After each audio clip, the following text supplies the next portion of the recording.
Please welcome from West Virginia, Bil Lepp.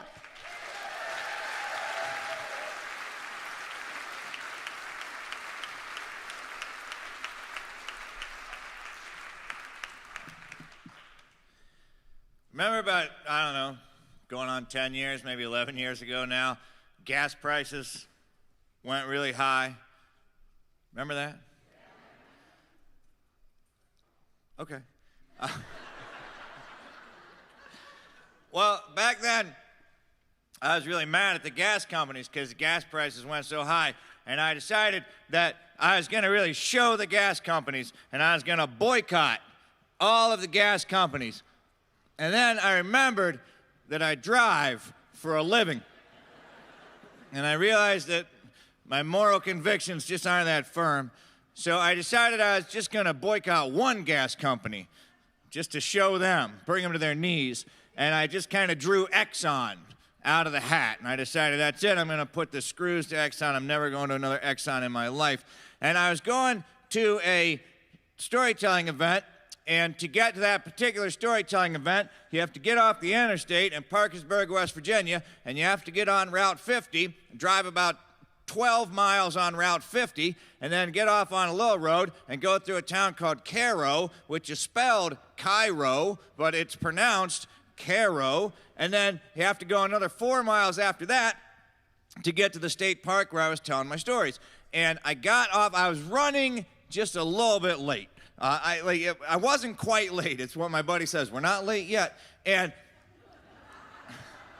But I was very close to being late. And I looked at my gas gauge, and it was getting very close to the E. Now, back then I had a Jeep Cherokee. And when the gas gauge got to the gray line just before the E, I knew that I had exactly 17.3 miles to go.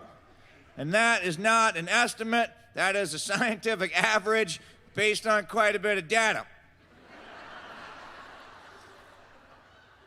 And I was coming up on a gas station, but I knew that if I stopped at that gas station to get gas, then I would be late for the show, and I didn't want to be late for the show, so I thought, I'll just go and do the show, and then I will come back to this gas station, and I will get gas. I thought to myself, sure, this is a small town, but by the time I get back to this gas station, it's going to be 8:30 on a Friday evening. It's the only store in about 30 miles that sells beer. It stands to reason it's going to be open at 8:30 on a Friday night.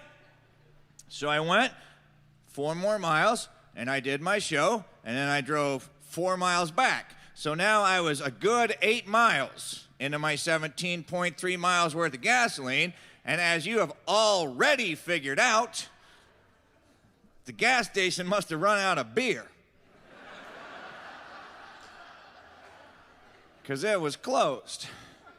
So now I had at least 12 miles to go on 8.3 miles of gasoline, and I was going down the road, and I got to the intersection where you get to Route 50. You can go back to Parkersburg this way, and I was looking at the map as I was driving because this was before there were phones, and so you couldn't really text, and you couldn't be what we now call distracted driving. It wasn't distracted driving if you were looking at a map. You know, if you had the whole thing.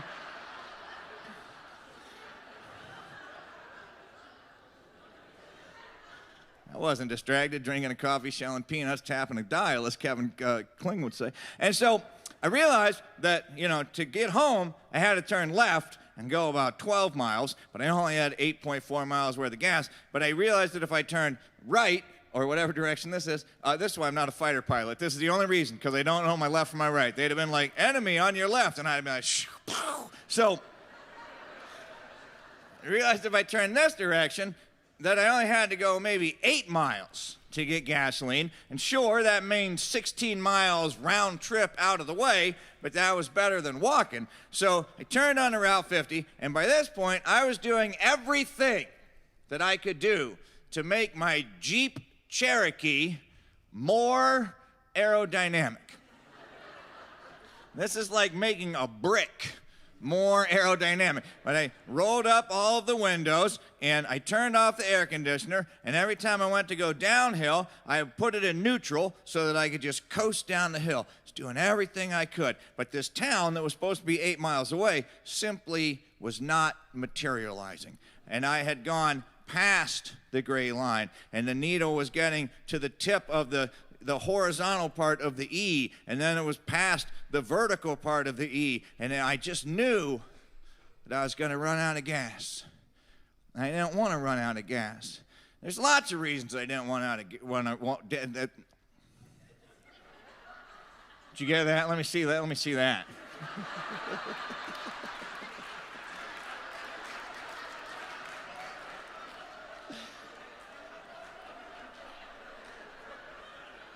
Oh, I also want to see abdominal mass, because I was behind Joyce when Reggie was talking. There's lots of reasons I didn't want to run out of gas. Oh, they're live streaming this.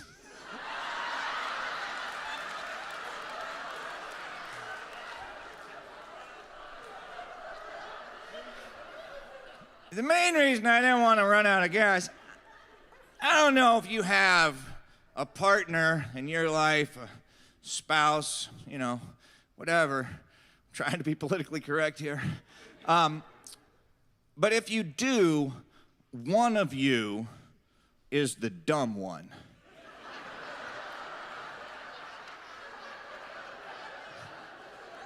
And chances are, it's you. Remember when they had that TV show, the wife swap TV show, where they would take one wife from this family and one wife from this family and make them go and live in the other house? My wife said, we ought to do that wife swap show. And I was like, what?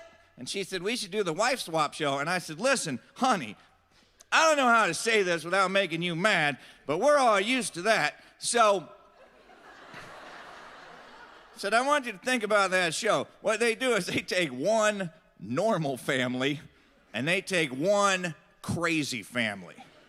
I said, which family do you think we're gonna be?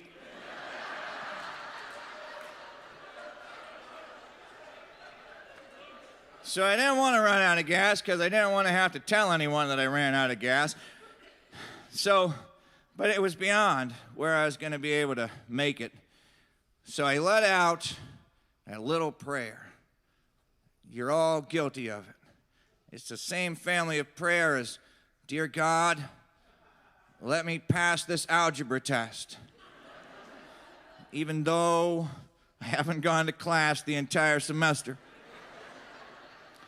It's that prayer. Same family. I hate that prayer. I said, dear God, let there be a gas station over the next hill.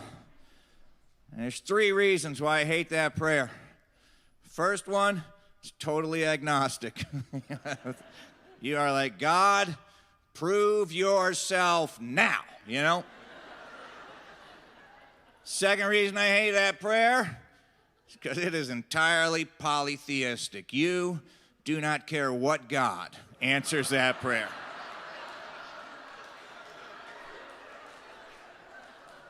It is a breaker, 19, any God. Got their ears on. I don't care how many WWJD t-shirts you have. If you say that prayer and you come over the hill and there's Buddha's gas station, you are going in. Namaste. And the third thing wrong with that prayer is that it's entirely selfish. Because what you are saying is, dear God, I know you're busy.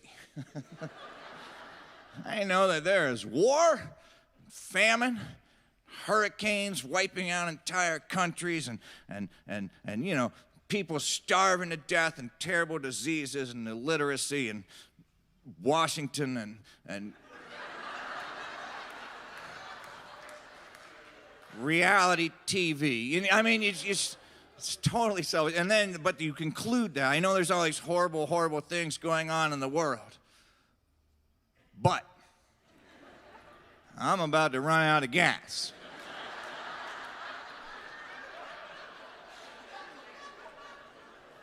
And if I do, I'm going to have to admit that to my spouse. and I'm gonna have to walk like 3 miles on a pleasant summer evening. But I did it. I said, dear God, let there be a gas station over the next hill. And I came over the next hill, and there was a gas station, and it was open. And I pulled into the parking lot, and I looked up at the red, white, and blue sign.